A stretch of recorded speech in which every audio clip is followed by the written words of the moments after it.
Voilà, donc les chartes graphiques. Ici, j'ai recherché la charte graphique de la chaîne TV Arte, que tout le monde regarde évidemment, euh, surtout les jeunes. C'est très hype. Donc la voilà. Et pourquoi je vous la montre c'est parce qu'elle a quelque chose de particulier. Donc d'abord, quelle est la boîte qui a fait ça? Euh, La voici. Je pense que voilà. On va aller voir les caractéristiques de la charte graphique. Donc, vous avez vu que j'ai indiqué le mot PDF. Si vous voulez trouver des chartes graphiques sur le web et les voir en version imprimable, il suffit de taper PDF après le mot charte graphique et le nom de la boîte. Donc, il y en a des milliers qui sont disponibles sur le web. C'est public. Et alors, ce qui m'intéresse, c'est ceci à propos de la couleur du logo. Donc, le logo a changé de couleur entre l'ancienne version et la refonte, en fait, puisqu'il s'agit d'une refonte de l'identité visuelle de Arte. Euh, et ici, vous avez des indications comment obtenir cette couleur-là quand on imprime en CMJN et quand on affiche en RVB. Sauf que c'est pas complet, en fait. Et vous savez ce qui manque, là petite idée pourquoi c'est imprécis, pourquoi c'est pas complet? Ah oui, à part ça, ils indiquent aussi la Pantone. Il manque quelque chose là. Donc c'est un peu comme si je vous donnais une recette pour faire de la tarte aux pommes et je vous dis il faut précisément 510 grammes de pâte euh, et il faut précisément 318 grammes de pommes. Ça a l'air très précis, un peu comme ici.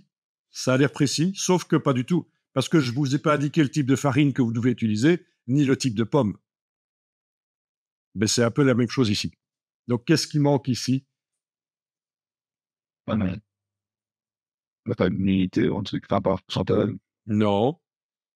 C'est un peu comme la recette de cuisine pour la tarte aux pommes. Je vous dis pas quel type de farine, c'est quoi, froment, blé, farine pâtissière, enfin je sais pas. La type de pomme, c'est du jaune à gold, c'est du Pink Lady, c'est quoi non, je vous ai donné précisément des valeurs, des quantités de pommes et de farine, mais je vous ai pas précisé quel type de pomme et quel type de farine, et donc c'est complètement foireux. Plein de personnes qui font la même recette vont obtenir plein de résultats différents, et parfois certaines tartes seront infectes.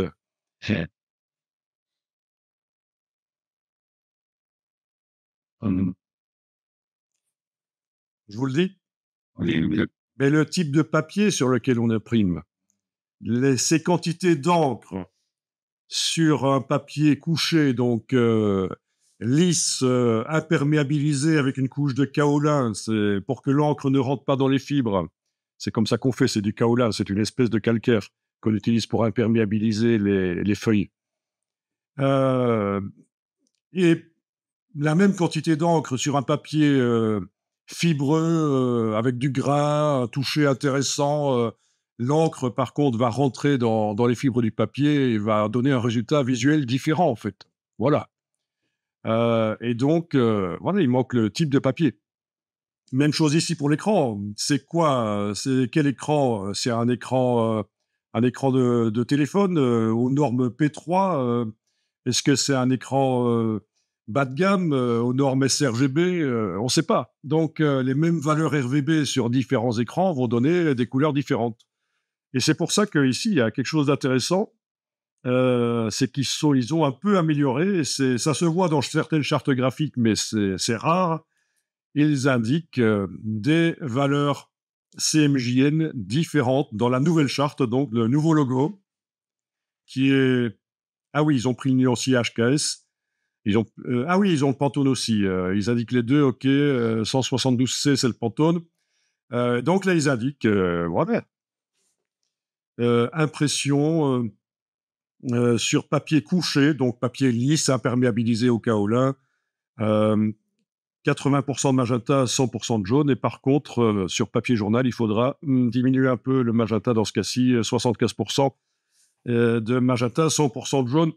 Donc, et c'est un logo qui est simple. Il y a que du magenta et du jaune dedans, mais vous avez parfois des logos avec plus de composantes. Évidemment, il y a du cyan, parfois du noir. Et donc, tout ça est intéressant.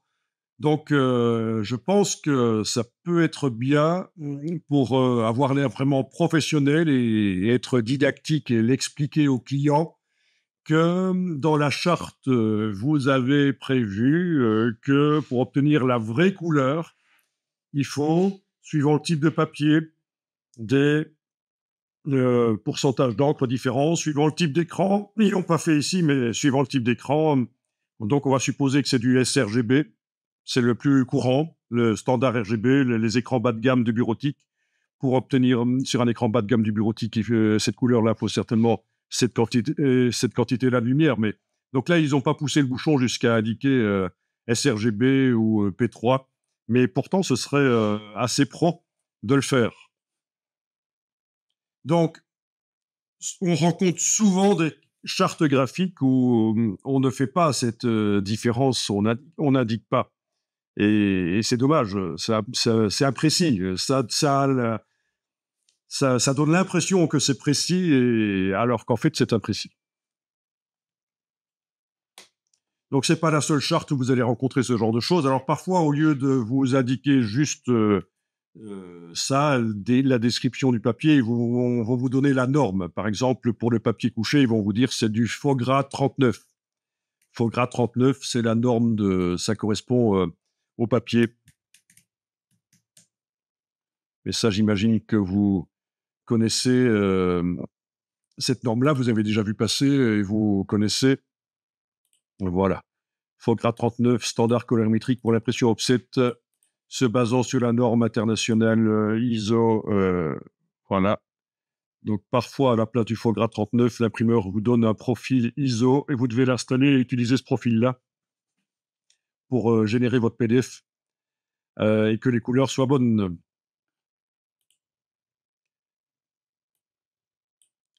OK.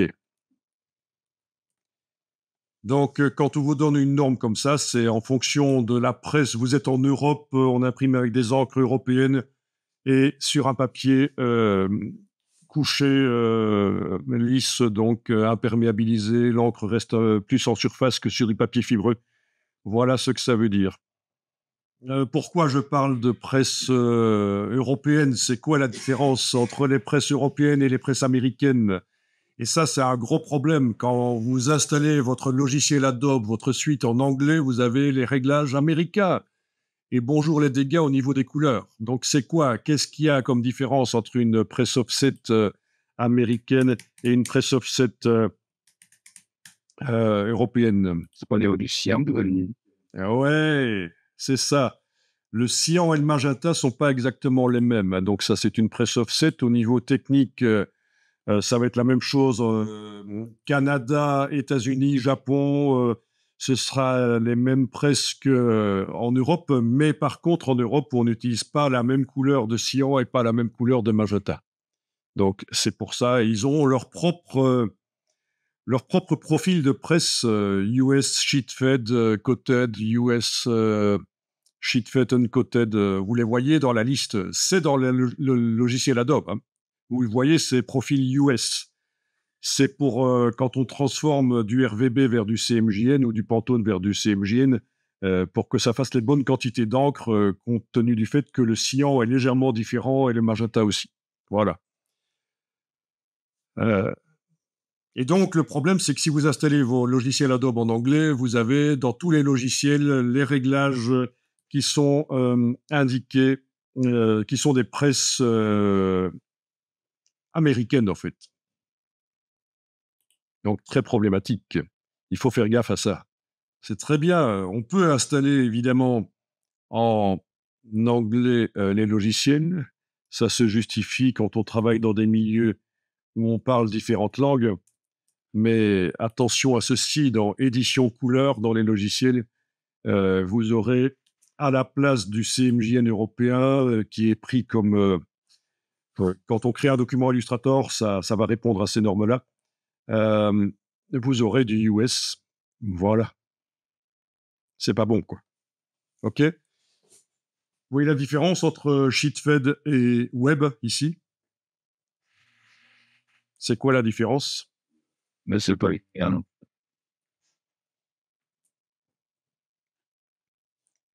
Ah, Juste pour votre information personnelle, quoi. il y en a pour le web et d'autres pour après. Et non, pas du tout. C'est un faux ami.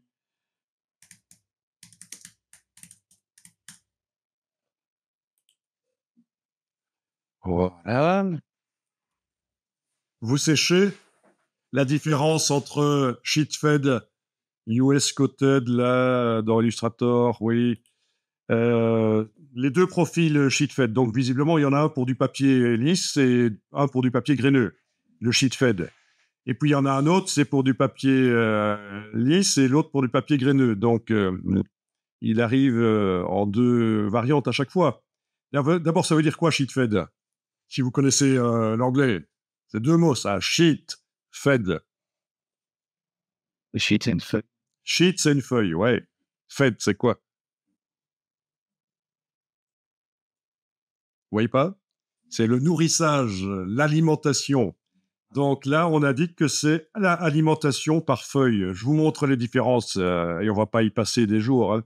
Ici, vous avez une sheet fed, une alimentation en feuille à feuille. Ça veut dire que les feuilles sont prédécoupées, elles sont en bloc comme ça, voilà, et puis vous avez les ventouses qui viennent les chercher. Donc les feuilles prédécoupées. Et puis vous avez l'autre type de presse, quand on doit imprimer généralement beaucoup plus d'exemplaires, on passe à quelque chose de plus rapide, où ça imprime sur un rouleau, c'est ce qu'on appelle une rotative, donc un rouleau de papier, et alors c'est quand c'est imprimé que les feuilles sont découpées à la sortie. Voilà, et donc c'est ça la différence.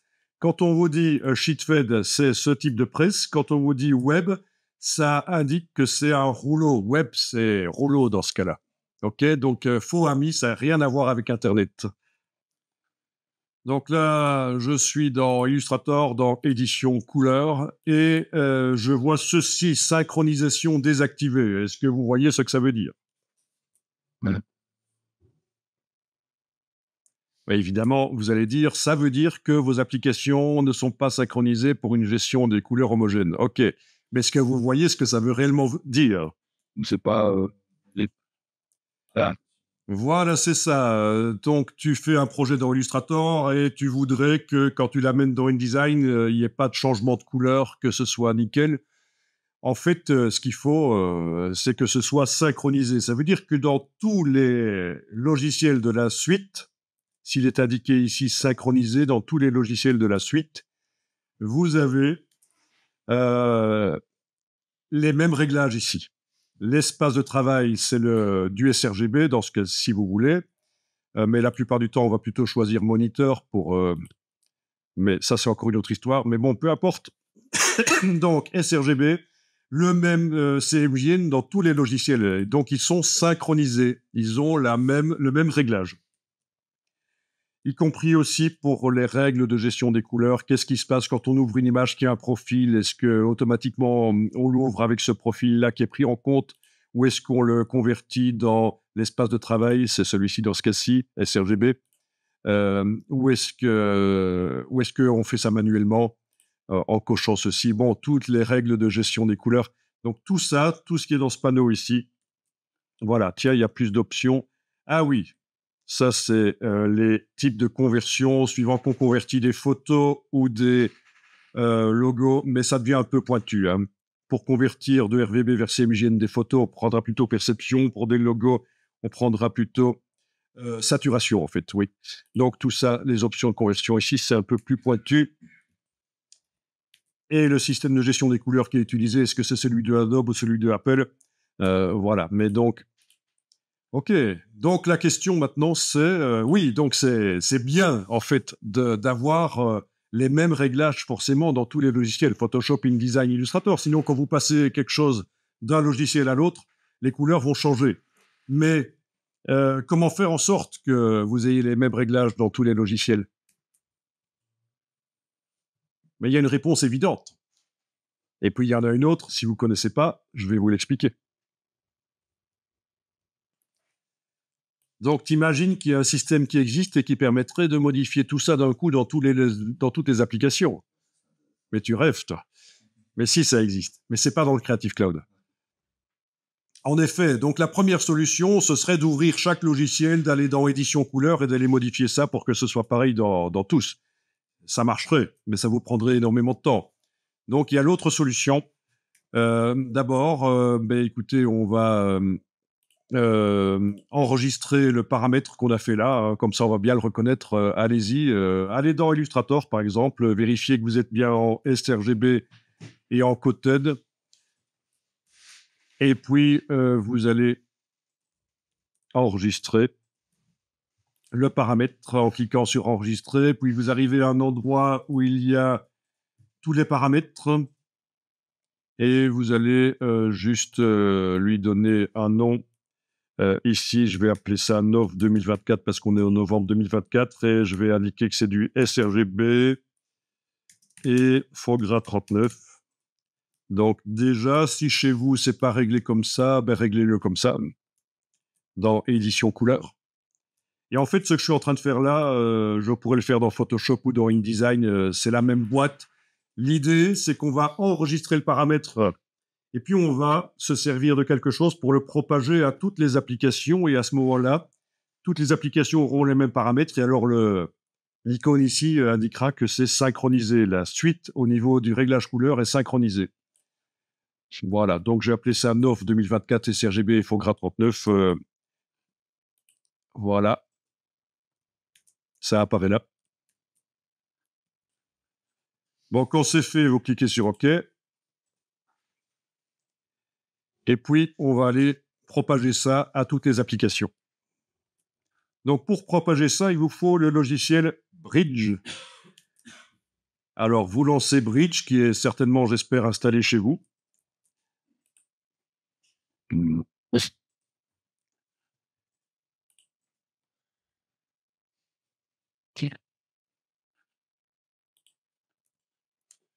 Bon, s'il n'est pas installé, installez-le par le manager d'application. C'est pas une grosse application, ça va aller vite pour l'installer.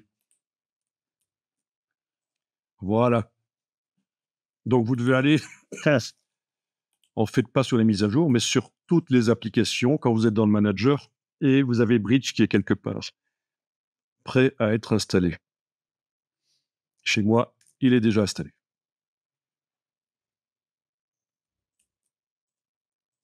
Donc, c'est un logiciel qui est sous-exploité, Bridge. Il est hyper intéressant. C'est un navigateur qui vous permet de naviguer dans tous vos dossiers sur le disque dur et de voir le contenu des fichiers Illustrator, InDesign, Photoshop, sans devoir les ouvrir. Donc, ça vous crée les icônes et vous pouvez les voir en grand.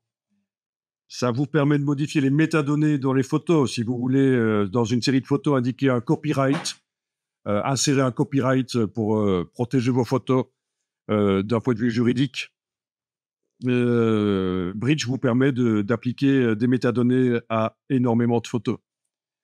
Et pas seulement le copyright.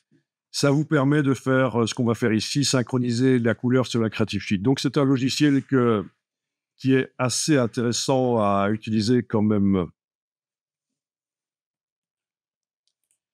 Je vous montre comment ça marche. Donc, il y a plein de choses ici dans Bridge. Oui, ça permet aussi, comme dans Lightroom, de faire des collections, d'indiquer la qualité des images avec des étoiles de 0 à 5, de faire des collections automatiques par mots-clés sur les images. Et tout ça est accessible. Ces collections sont accessibles par Photoshop. Si je veux faire du traitement par lot, je peux le faire dans Photoshop, vous savez, sur un dossier qui contient des images. Mais je peux aussi le faire sur des collections Bridge, c'est-à-dire des images qui se trouvent dans plein de dossiers différents.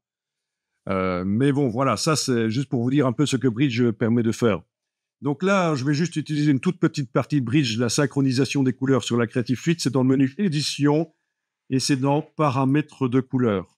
Édition, Paramètres de couleur. Voilà. Pour l'instant, ça indique que c'est désynchronisé. Donc, je vais devoir trouver dans la liste Celui que j'ai fait récemment, je l'avais appelé comment? Nov. Oui, ça commençait par Nov. Voilà, le voilà. Il est là.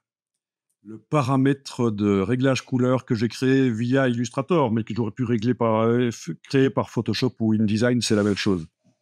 Et là, je vais appliquer. Donc là, en principe, édition paramètres de couleur, il indique que c'est synchronisé. Et quand je vais maintenant dans n'importe quel logiciel, par exemple, je suis dans Illustrator, en principe, dans édition couleur, il indique que c'est synchronisé. Ça veut dire que tous les autres logiciels de la suite ont les mêmes réglages. Et ça, quand on transfère des éléments d'un logiciel à l'autre, c'est nickel. Il n'y a pas de conflit. Ils sont tous réglés pour du CMJ Encoded FOGRA 39, pour du RVB, sRGB. Voilà. Donc ça me paraît quand même essentiel de comprendre ça. Bon, voilà, on imagine, vous avez trouvé pour votre logo, pour votre identité visuelle, vous avez choisi une couleur Pantone. Donc ici, c'est 252C. 252C, ça indique quoi, le C?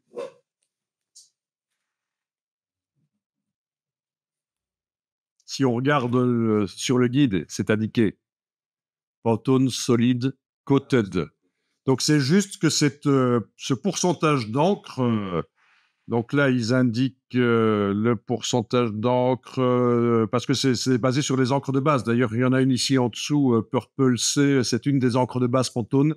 Il n'y a pas 700 encres Pantone qui sont en vente, hein. Les imprimeurs achètent le lot de base, le jeu de base d'une trentaine d'encres, si je me souviens bien, c'est une trentaine d'encres, et puis ils ont les pourcentages pour obtenir telle ou telle couleur Pantone, les pourcentages qui doivent mélanger les encres de base. Donc voilà, une encre de base Purple C, mais voilà. Et puis il y a la formule, ce qu'on appelle la formule qui est indiquée là.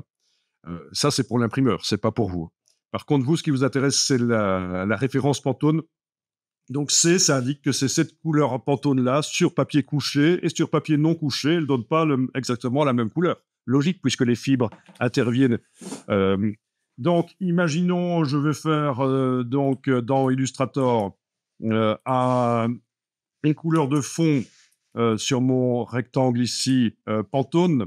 Donc, je vais aller dans le nuancier et dans le nuancier, je vais donc créer éventuellement la couleur par menu de la palette nuancier, nouvelle nuance. Voilà. Et ici, qu'est-ce qu'on voit? En fait, oui, en fait, j'ai un peu confondu parce qu'on n'est pas dans InDesign, on est dans Illustrator, et donc c'est pas là que ça va se passer, en fait. C'est malin. On va annuler ça. Ça, c'est si on était dans InDesign. C'est là qu'on trouverait les catalogues couleurs. Mais dans Illustrator, les catalogues couleurs, vous les trouvez, par exemple, il y a différents endroits pour les trouver, mais en bas à gauche du nuancier, dans le menu, là, vous avez catalogue de couleurs et vous avez tous les catalogues de couleurs. Tiens, dans la charte Arte, là, on avait trouvé, ils avaient indiqué du HKS, il me semble. Voilà. Mais par contre, les Pantones n'y sont plus. Mais ça, vous êtes parfaitement au courant que maintenant, les Pantones ne sont plus dans les logiciels Adobe. Parce que la collaboration s'est arrêtée et Pantone, apparemment, cherche à augmenter ses revenus. Ils ont mis au point un système d'abonnement qui s'appelle Pantone Connect. Voilà. Donc, et ça coûte quand même quelques dizaines d'euros chaque mois pour avoir accès à leurs couleurs. Donc, Post Affinity, c'est. donc dans Affinity, qui appartient maintenant à Canva, ce serait d'office encore dans la dernière version, les Pantone ils s'y trouveraient. Tiens. Donc ça veut dire qu'ils payent quelque chose à Pantone. C'est surprenant. Pourquoi pas? Donc, j'imagine que vous avez tous utilisé l'astuce d'aller rechercher les anciens nuanciers dans les anciennes versions Adobe Et si vous n'avez pas d'ancienne version Adobe, d'aller les chercher sur le web. Ici, j'ai fait une vidéo qui explique comment aller chercher sur GitHub plein de nuanciers, dont les anciens nuanciers Pantone qui étaient disponibles dans les anciennes versions, donc Adobe. Et également, vous voyez le RAL, vous connaissez le RAL? Donc le RAL, c'est utilisé beaucoup par les décorateurs en fait d'intérieur. Donc décoration d'intérieur, c'est ça qu'ils utilisent. Parmi la liste de nuanciers, je pense qu'il y a même les nuanciers Disney qui se trouvent là. Je pense que oui, ils viennent même parce que même Disney voilà, ok, on va faire comme ça. On voit l'entièreté là. Vous voyez, il y a même sur le GitHub qui est voilà, qui est accessible, j'espère encore, mais sinon vous le trouvez ailleurs. Il y a même les nuanciers pour Disney. Voilà, le RAL, le Pantone, le Natural Color System, etc. Plein de nuanciers. Et donc, on télécharge ça et on les installe là où il faut dans les logiciels Adobe. Et on les retrouve alors dans les catalogues couleurs. Voilà, dans le menu où on est allé et où ils ne se trouvaient pas. Il y a juste un petit problème, c'est que ça, c'est les anciens nuanciers Pantone. Et actuellement, Pantone a changé toutes ses formules.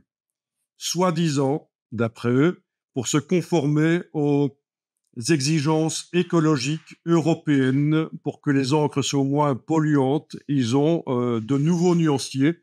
Et ça, c'est les anciens nuanciers, en fait.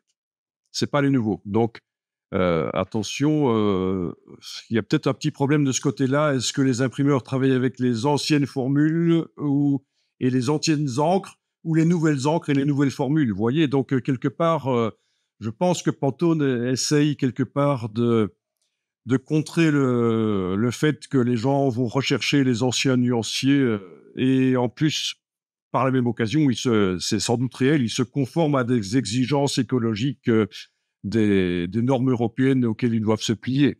Donc, d'une pierre deux coups. Voilà. OK. Donc, on va voir comment quand même s'en sortir sans les nuanciers, à faire la nuance au coup par coup dans les logiciels Adobe. Hein. Donc, j'avais dit Pantone 252C. Ben voilà. Par exemple, on va faire ça. Donc, je récupérerai vos fichiers après. Je vais vous passer le nuancier. Donc, si vous voulez, comment dire, choisir n'importe quelle autre couleur Pantone, vous allez pouvoir, en fait. Hein. Moi, je vais juste noter ici dans mon texte edit que je vais utiliser la 252C. Voilà. Ok, vous avez choisi une couleur peut-être Pantone, une référence différente de celle que j'ai ici, mais donc voilà, moi j'ai choisi 252C. Donc toi, tu as le référencier de uncoated, donc toi à la place de C, c'est U, uncoated, non couché. En fait, coated en anglais, ça veut dire pelliculé, hein, c'était une couche, hein, donc voilà. Donc la traduction de français à anglais n'est pas tout à fait correcte, hein, couché, pelliculé. Ok, Pantone, ok. On va l'écrire comme ça, ce sera mieux, voilà. Donc la solution, vous avez votre forme qui est sélectionnée, vous avez déjà une couleur dans l'échantillon de premier plan de fond, donc dans la palette des outils. Vous allez dans le menu de la palette nuancier choisir nouvelle nuance. Et alors là, il va falloir indiquer les valeurs LAB, de la couleur Pantone. Par contre, dans le nuancier, elles ne sont pas indiquées, les couleurs LAB. Sur certains nuanciers Pantone, ils indiquent le LAB. Donc le LAB, c'est quoi? Quelqu'un connaît le LAB? Vous l'avez vu comme ça dans Photoshop passé? Vous avez pensé que ça veut dire laboratoire? Peut-être pas du tout. Donc le LAB, ça vous dit quelque chose? Donc c'est le seul parmi tous les mode de description des couleurs qui sont là, RVB, TSL, CMJN, c'est le seul qui est capable de décrire toutes les couleurs visibles par l'œil humain. Tandis que les autres, non. Parce que ce sont ici ce qu'on appelle des modèles dépendants du matériel, c'est-à-dire c'est des modèles qui existent uniquement parce qu'il existe du matériel qui crée des couleurs par mélange de lumière, qui crée des couleurs par mélange, par superposition d'encre. Donc, et ça ne décrit pas, le RVB et le CMJN ne décrit jamais toutes les couleurs visibles par l'œil humain, tandis que le LAB, oui. Et donc voilà, c'est pour ça que c'est un choix qui peut être intéressant. Ici, vous avez le modèle LAB et ça vous explique pourquoi ça s'appelle le LAB. C'est parce qu'il y a un axe de luminosité et puis vous avez deux axes de couleurs A et B. Voilà. Donc ça permet de décrire toutes les couleurs visibles par l'œil humain. C'est scientifique. Voilà. Donc, ce qu'il nous faut pour notre Pantone que vous avez choisi, quelle valeur LAB à cette Pantone? Si je mesurais avec un spectrophotomètre l'échantillon dans le nuancier Pantone, quelle valeur LAB je trouverais? Donc, dans ce cas-là, on va essayer de trouver en ligne un convertisseur Pantone LAB. Donc, par exemple, je vais ici dans un navigateur web, taper le nom de la Pantone et puis le mot LAB. Alors ici, je tombe sur ceci. Ah, il me donne ici la couleur hexadécimale. Mais est-ce qu'il me donne la couleur LAB? Oui, il donne la LAB. Bah, c'est facile. Ok, ça a été trop facile, ça. Donc ici, dans un navigateur web, j'ai tapé le nom de la Pantone, j'ai tapé le mot LAB après. Le premier résultat qui arrive, c'est sur iColorPalette.com. C'est cette page qui concerne cette couleur-là. Et donc, on a toutes les conversions ici et plein de pubs. Voilà. La valeur hexadécimale pas stricte. Hein. Si c'était du hexadécimal strict, ce serait des paires de chiffres et de lettres. Mais là, c'est plus large comme palette, c'est plus souple. La valeur RGB, mais quel RGB? Ça l'indique pas. Est-ce que c'est du sRGB, du Adobe RGB ou quoi? On suppose toujours que c'est du sRGB quand il n'indique pas. La valeur Hue Saturation Luminosity.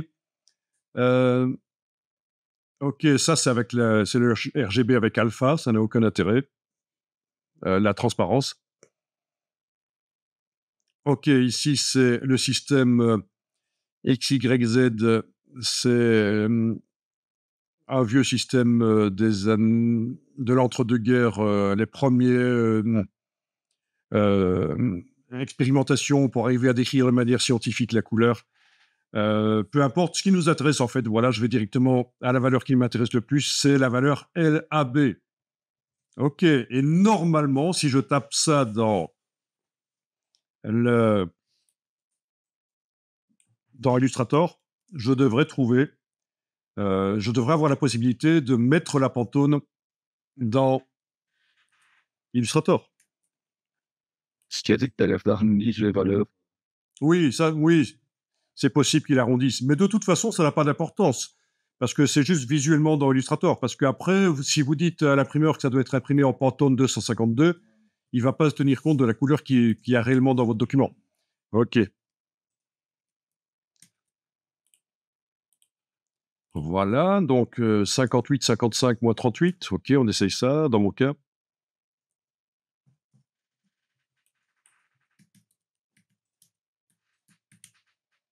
Voilà. Donc là, voilà. Visiblement, elle est terne. Elle est terne, pourquoi? Certainement parce que oui, je suis dans un document de type CMJN qui ne me permet pas de voir les couleurs vraiment. Donc, telles qu'elles sont. OK, éventuellement, je passe à menu édition. Attendez un peu, c'était où encore? Oh là là. Fichier, oui, vraiment d'un logiciel à l'autre, ça change, ça va à différents endroits. Merci Adobe. Donc, fichier, mode colorimétrique du document, couleur RVB. Et donc, là, en principe, Si je vais voir le LAB, 55, 30, les valeurs ont changé. Il faut que je les réencode. 58, 55, moins 38. Voilà. Là, en principe, on le voit plus vif. Mais ça n'a pas une importance énorme. On aurait pu rester en CMJN et se dire, oui, la Pantone paraît terne, mais c'est pas grave. Ce qui compte, c'est que la Pantone ici soit bien encodée. Si, quand même, attendez, vous avez vu que ça avait changé les valeurs, en fait, hein, LAB. Ça avait changé les valeurs, donc il vaut quand même mieux être en RVB qu'en CMJN dans Illustrator. Donc, fichier, mode colorimétrique, couleur RVB, c'est mieux. OK. Donc, que dire? Ben, vous allez indiquer ici que c'est une couleur qui sera créée non pas sur le papier par superposition cyan, magenta, jaune, noir, mais par ton direct. Ça va être vraiment une Pantone. Et alors, le nom, vous pouvez indiquer le nom de la Pantone ici. Donc, c'était ici, de 252C. Voilà. Voilà. Et donc, vous avez la Pantone. Et vous avez le petit point au centre du triangle qui indique que c'est une spot color, une couleur de ton direct, donc qui va venir en plus de la quadrille, un 5e passage en presse.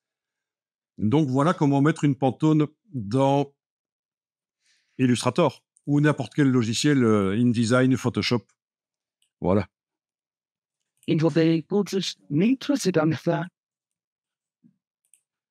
Bon, ben, enregistrez le document dans le dossier d'aujourd'hui. Voilà, et on va appeler ça charte graphique, hein, couleur dans charte. Voilà, on va pas faire un nom trop long. Hein.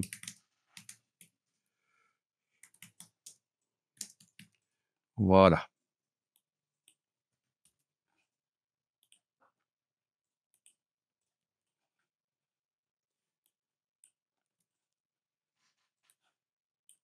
Donc, vous avez la couleur dans la case de premier plan. Si vous double-cliquez, c'est le sélecteur de couleurs qui arrive. Vous voyez vous aurez la même chose bien sûr dans InDesign et dans Photoshop. Vous voyez la valeur LAB. Non, elle n'est pas là. La valeur LAB n'est pas là.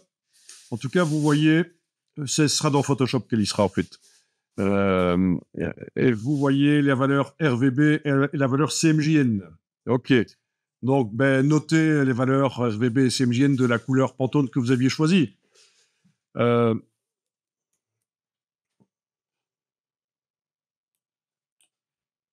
on va faire comme ça.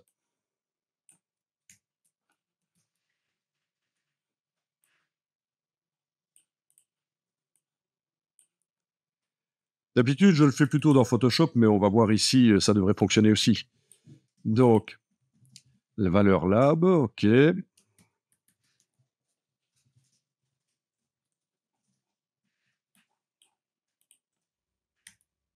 Donc, RVB, entre parenthèses, je vais indiquer ici, mais lequel? Donc, RVB, nous avons dans mon cas... Ah, pas ça. Voilà.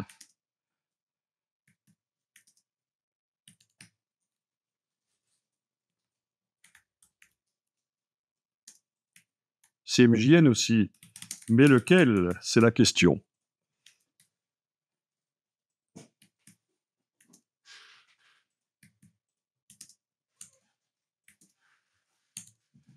Voilà.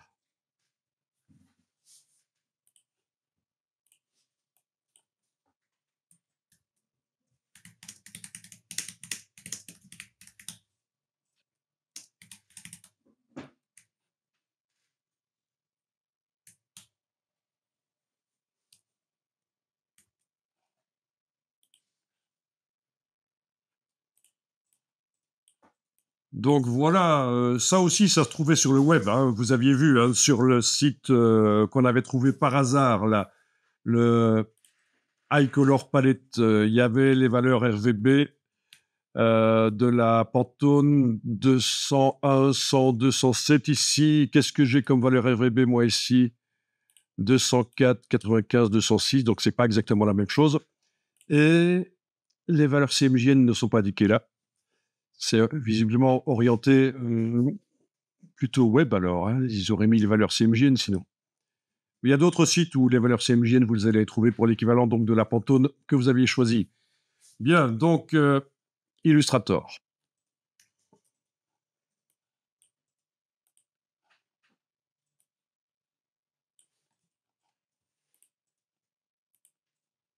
Mais on va tester dans édition couleur. En principe, donc, les valeurs que j'ai vues dans le sélecteur de couleurs, quand j'ai double-cliqué là-dessus, en principe, les valeurs, c'est celles pour du sRGB et du FOGRA 39.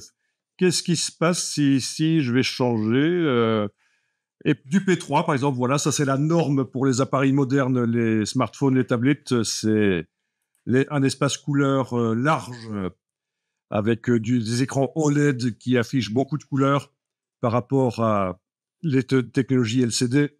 Donc, c'est le P3. Tiens donc, et si j'essaye aussi du Uncoated 29 pour le CMJN, voilà. Donc, allons voir si ça change.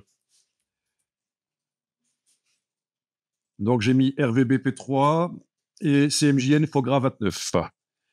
Donc, maintenant, si on double-clique, est-ce qu'on obtient des valeurs différentes ou pas? En principe, oui, mais là, j'ai pas l'impression. Et donc là, c'est plutôt ennuyeux.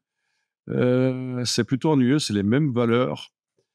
Donc, il va falloir que je creuse un peu. Quoique non, le CMJN a changé. Ah tiens, tiens. OK. Bon, en P3 pour le RVB, c'est resté la même chose. Mais le CMJN, j'ai des valeurs différentes.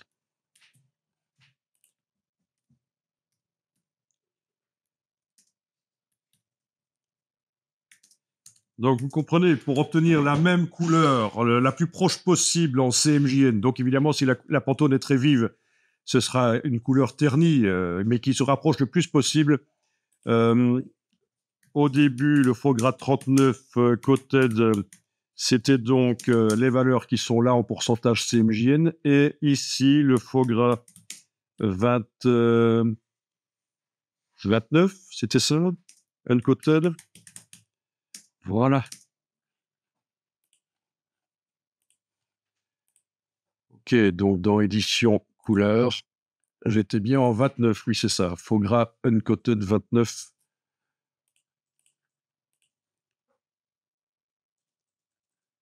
Alors c'est pas énorme comme différence, quoique quand même ici chez moi, j'ai quand même 5% de cyan de différence pour obtenir la même couleur sur du papier non couché ou sur du papier couché, que je vais écrire correctement ici, voilà, couché.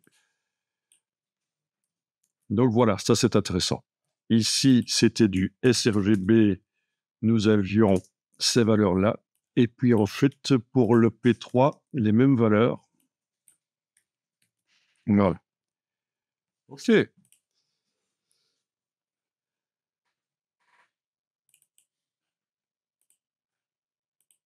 Bon, allez, dernière fois, je vais les changer. Ici, je vais prendre éventuellement du Adobe RGB, qui est quand même une norme très connue. Ici, pour le CMJN, voyons un peu si on devait faire sur du coated américain, US Sheet Fed Coated.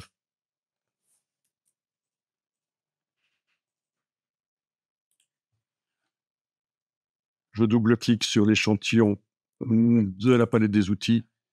Voilà. Donc, je note.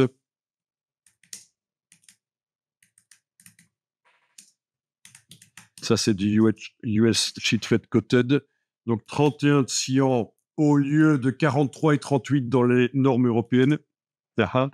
62 de magenta au lieu de 69 et 71 dans les normes européennes. Et je suis toujours à 00 et 00 de jaune et de noir.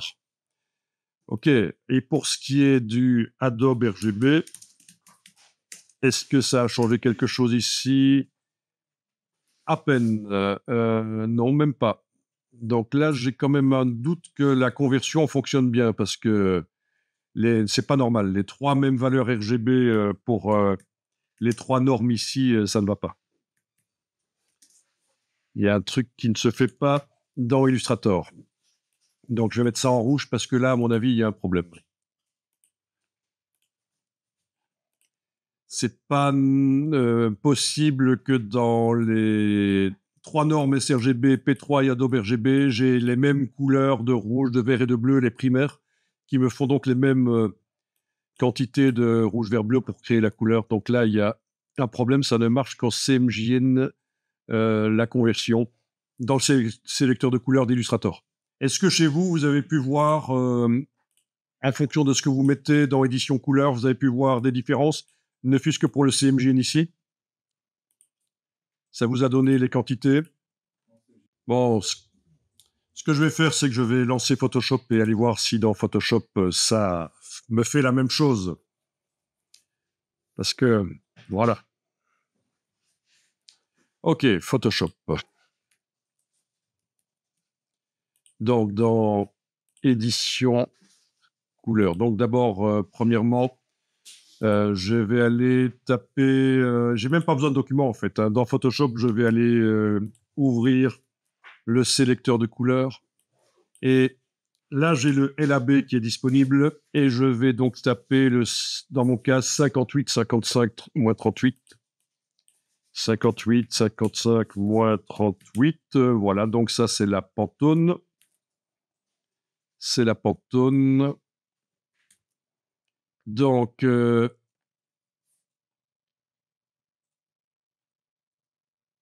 OK. Dans édition couleur, dans Photoshop, je vais aller indiquer le RVB. Ah ben voilà. Le RVB sRGB, en fait, je vais donc pouvoir, en cliquant ici et en regardant, voir les quantités 206, 96, 210, 208.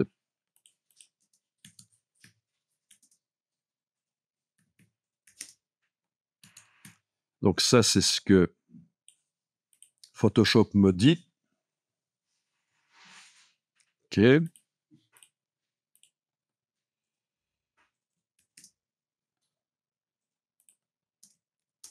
Pour le P3, voyons ça, édition, couleur.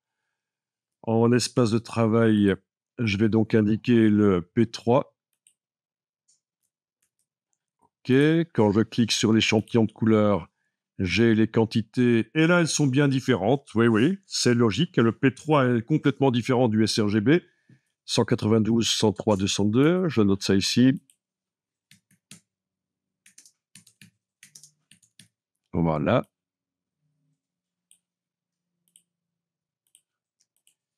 Et concernant le troisième, le Adobe RGB, dans édition couleur, donc espace Adobe RGB.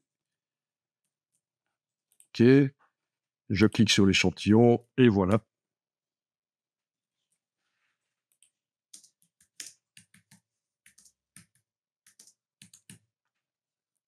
Voilà.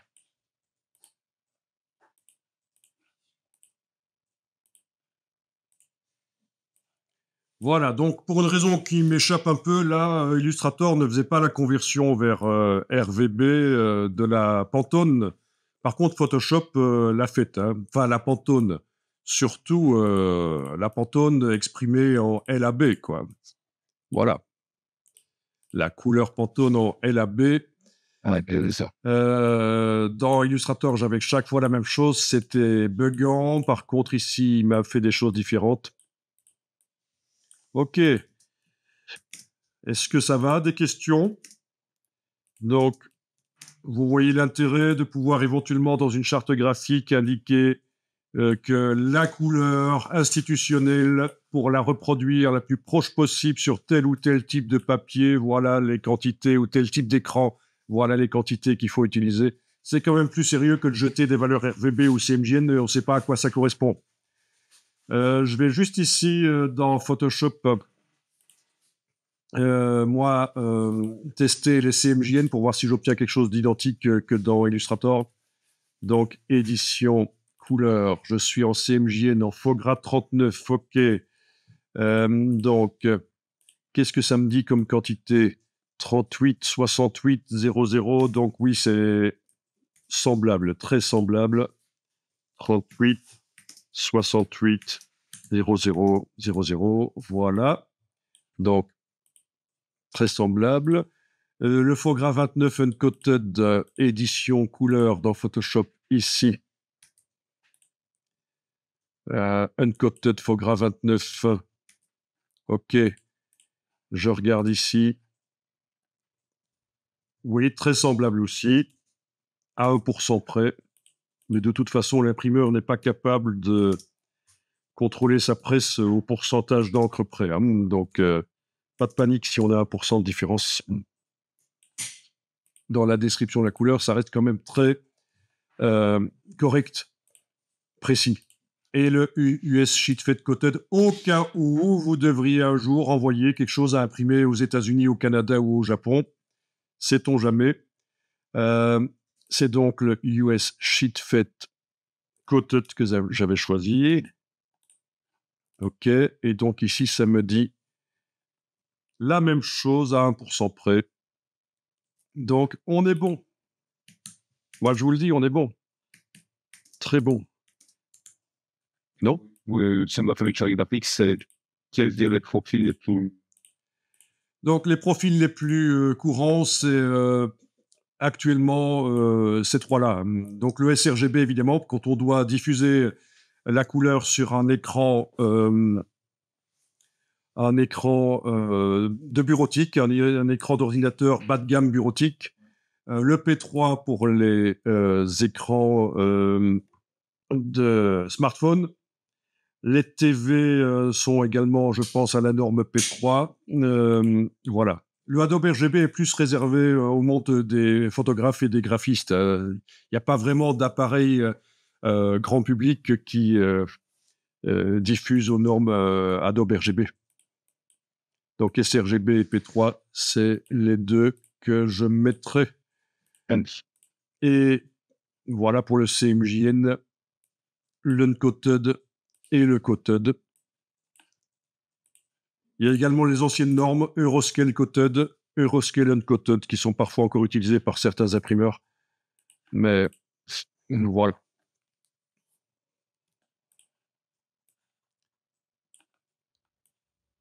Alors, si vous envoyez des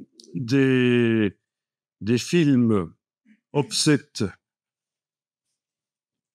à un imprimeur au Canada, aux États-Unis ou au Japon,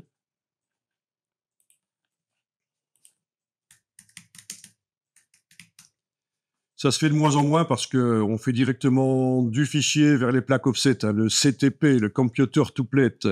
Mais voilà, les films offset, il faut savoir qu'il y a un gros piège, c'est que aux États-Unis et au Canada, ils travaillent en négatif, bizarrement. Donc les films, voilà, qui sont en train là de sortir, je pense.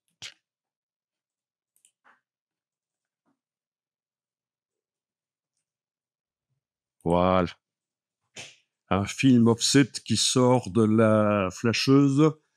Donc, en Europe, là où c'est noir sur le film, ça indique là où il devrait y avoir de l'encre, alors qu'aux États-Unis, il fonctionne en négatif. Donc, moi, j'ai eu le cas, quand je suis arrivé, j'étais tout débutant en infographie, j'arrive dans une boîte de pré-presse dans les années 90, et voilà, il se trouve qu'ils avaient envoyé des films offset positifs aux États-Unis, et puis il y avait à n'importe quelle heure du jour et de la nuit des avocats qui téléphonaient dans la boîte et qui voulaient parler à quelqu'un parce qu'en fait, il fallait payer parce qu'on avait créé un problème. La chose n'avait pas pu s'imprimer parce qu'il fallait des films négatifs. Ils étaient tous dans la boîte en train de dire « Oui, mais c'est quoi cette histoire des films négatifs? Et c'est toujours positif des films, c'est quoi ?» Et puis je leur dis, moi, je vous rappelle, j'étais débutant, je venais de sortir de plusieurs années d'école, et puis je leur dis, mais oui, aux États-Unis et au Japon, c'est des films négatifs. Et puis ils me disent, mais comment tu sais ça, toi? Comment tu sais ça? Ben, je leur dis, ben, c'est à cette page-là du livre. Je leur ai sorti un livre qui explique la PRO, la publication assistée par ordinateur. Et en effet, à cette page-là, il était indiqué, les films offset pour le Japon et les États-Unis, c'est en négatif. Comme quoi, quand vous avez un stagiaire ou un débutant dans la boîte, parfois, il a du temps pour lire des livres et pour se former. Et les gens qui sont en place et qui sont la tête dans le guidon en train de bosser tout le temps, ils passent parfois à côté de certaines choses. Donc, mortalité de l'histoire, tout le monde dans une boîte peut apporter quelque chose. Malheureusement pour eux, j'avais pas entendu qu'ils envoyaient des films offset aux États-Unis, sinon je m'en serais peut-être mêlé en leur demandant, tiens, comment ça se fait qu'ils sont pas négatifs vos films? Pourtant, dans le livre là, ils indiquent que, voilà. Mais non. Ok.